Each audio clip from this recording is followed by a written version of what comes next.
रणविजय ने अपने client Danny को प्रॉपर्टी का नक्शा और वो सारे पेपर्स दिखाए जिन्हें वो अपने साथ लेकर आया था।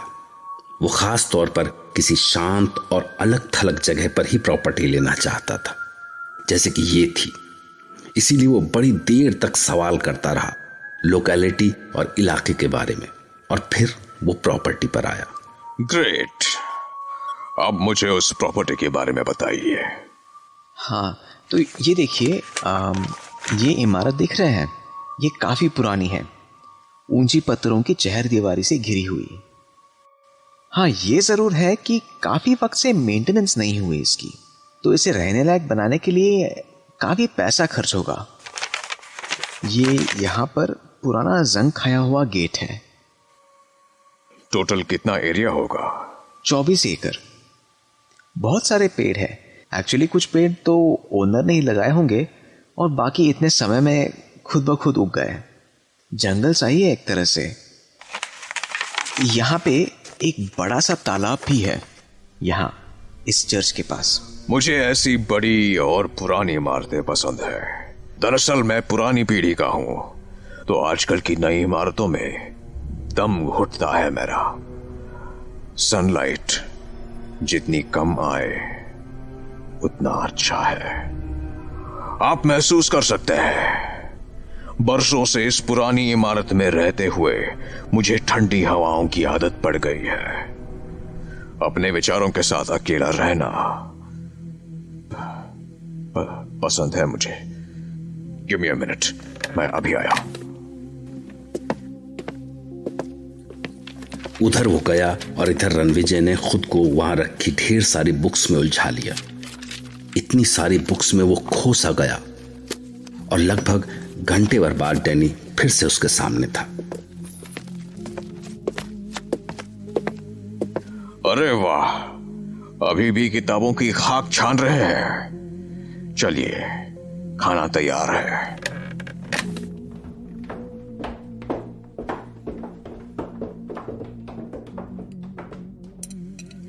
सॉरी, मैं खाना खा चुका हूं। Hope you won't mind. एक बार फिर से शानदार डिनर हुआ और एक बार फिर से वो सामने बैठकर रणविजय से बातें करता रहा, पर तभी मुर्गे की बांग ने उसे चौंका दिया। दरअसल यही वजह है जो मुझे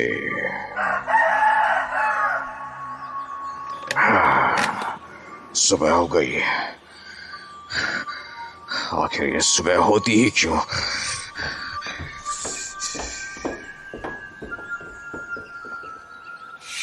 उसके जाने के बाद रणविजय ने खिड़कियों के पर्दे बंद कर दिए। सारी रात की बातों के बाद उसकी पलकें भारी होने लगी थी, पर जैसे कि उसकी रोज की आदत थी, वो सोने से पहले डायरी लिखने बैठ गया। 8 दिसंबर। मुझे यहाँ कुछ डर सा लगने लगा है। मैं हर बीते दिन के साथ अंदर से टूट रहा हूं। ये पैलेस बड़ा अजीब सा है। एक पल भी चैन नहीं मिलता यहाँ। बस एक बार मैं यहाँ से सही सलामत निकल जाऊं तो फिर कभी लौट के नहीं आऊंगा। जाने यहाँ ऐसी कितनी रातें आएंगी।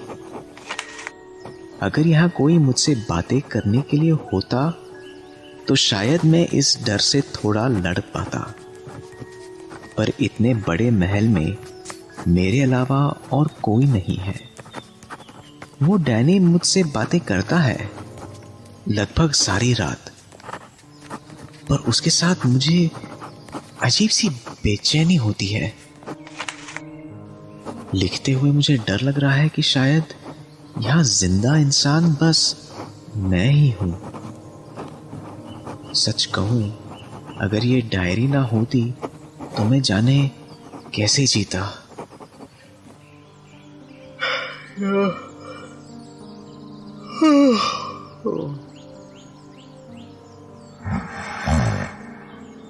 डायरी लिखते लिखते रणविजय कब सो गया उसे पता ही नहीं चला,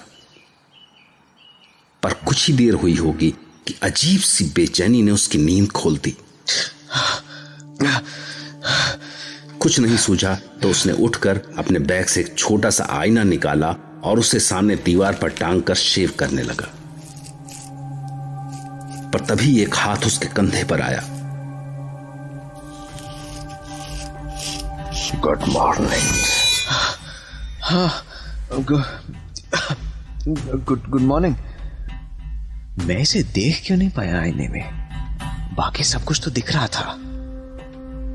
मैं पीछे की कबर्ड, फोटो फ्रेम, बस ये नहीं दिखाई दिया आईने में, जबकि ये मेरे बिल्कुल पीछे खड़ा है। डैनी के अचानक आने से रणविजय चौंका तो रेजर से उसके फेस पर एक कट लग गया।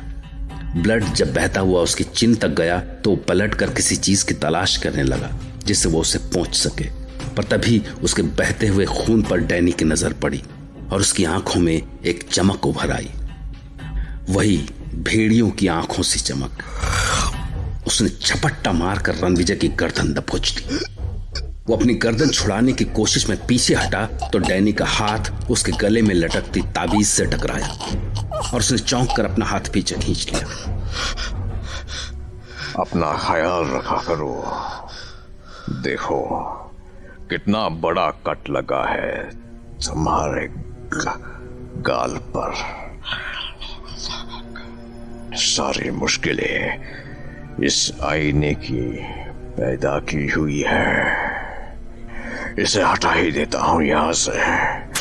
अरे, आईना फेंक दिया। आईना हमेशा धोखा देता है दोस्त, इससे दूर रहा करो। अजीब है, आईने के बिना शेव कैसे करूंगा मैं? यहां इसके ही सारे कानून चलते हैं। कब खाना है, कब जगना है, कब सोना है। उसने अपनी घड़ी के पिछले चमकदार हिस्से को देखकर बची हुई शेव की और उसके बाद जब वो डाइनिंग हॉल में पहुंचा तो नाश्ता तैयार था। मैंने इसको कभी कुछ खाते पीते हुए नहीं देखा। चक्कर क्या है? ब्रेकफास्ट के बाद रणविजय पैलेस को देखना चाहता था, इसलिए वो सीढ़ियों से ऊपर चढ़ा और गलियारे से होकर एक कमरे में पहुंचा। पर इतनी खड़ी चट्टान पर बना है ये महल, यानी कोई पत्थर गिरे तो इस ऊंचाई से तो बस पेड़ों की छत ही दिख रही है। दूर से झरने सफेद धागों से दिख रहे हैं। कमाल है, हर दरवाजे पर ताले, कमरों में खिड़कियां हैं और सब में लोहे के सरिये लगे हुए हैं। पैलेस को कैद खाना बना रखा है इसने। तो क्या मैं यहां कैदी हूं? रणविजय की हालत चूहेदानी में फंसे चूहे जैसी हो गई थी। आखिरकार यहां से निकल भागने के सारे रास्ते बंद पाकर भागदौड़ के बाद थके हुए चूहे सा वो सीढ़ियों पर बैठकर हाँफने लगा। अगर मैं यहां कैदी हूं तो मुझे कभी भी खत्म कर सकता है। सुबह ही अगर वो कुछ और देर गला पकड़ के रखता तो हो गया था खेल खत्म। क्या करूं? यहां से निकल भागा तो इसका मतलब मैं बस तब तक जिंदा हूं जब तक इसे पता नहीं चल जाता कि इसकी कैद में मेरा दम घुटने लगा है। मुझे अपने डर को छिपाना होगा।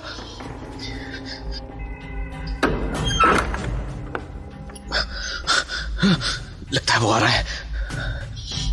इससे पहले कि वो मुझे देख पाए लाइब्रेरी पहुंचता हूं।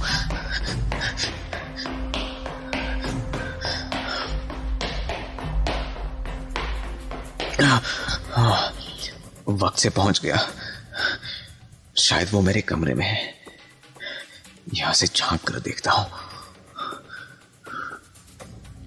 वो क्या कर रहा है मेरे कमरे में। चादर ठीक कर रहा है। मतलब इस पैलेस में कोई नौकर नहीं है। घर के सारे काम यही कर रहा है। पर कब करता होगा ये सब? इसका मतलब वो बग्घी वाला भी यही था। जब इसने अपने पथरीले हाथों से हैंडशेक किया तभी समझ जाना चाहिए था मुझे। फिर इसने भेड़ियों को कैसे शांत किया? बस हाथों के इशारे से। मतलब ये सारी काली घाटी इसकी रियासत है और भेड़िए इसकी प्रजा। गॉड, शायद इसलिए राजसमंद की वो बुढ़िया और टांगे वाला ऐसे डरे हुए थे। रुक जाओ रुक जाओ, बड़ मानुसों का घर है वो, उधर जाओ कोनी उधर। अगर बेचारी उस बुढ़िया का दिया हुआ ये ताबीज मेरे गले में ना होता तो। रणविजय ने तय किया कि उसे इस जगह को समझने की कोशिश करनी है और सारी जानकारी सिर्फ डैनी के पास थी। अगर मैं अपनी बातों से उसे मजबूर कर दूं कि वो अनजाने ही सारा सच उगल बैठे और मुझे यहां से निकलने का रास्ता पता चल जाए। हाँ, यही तरीका है। कुछ सही सवाल और पर किसी भी हाल में इसे मुझ पर शक ना हो। हाँ, निकल गया बिल्ली की तरह दबे पांव। बस आज रात की ही बात है जब मुझे यहां से निकलने का कोई रास्ता मिल सकता है।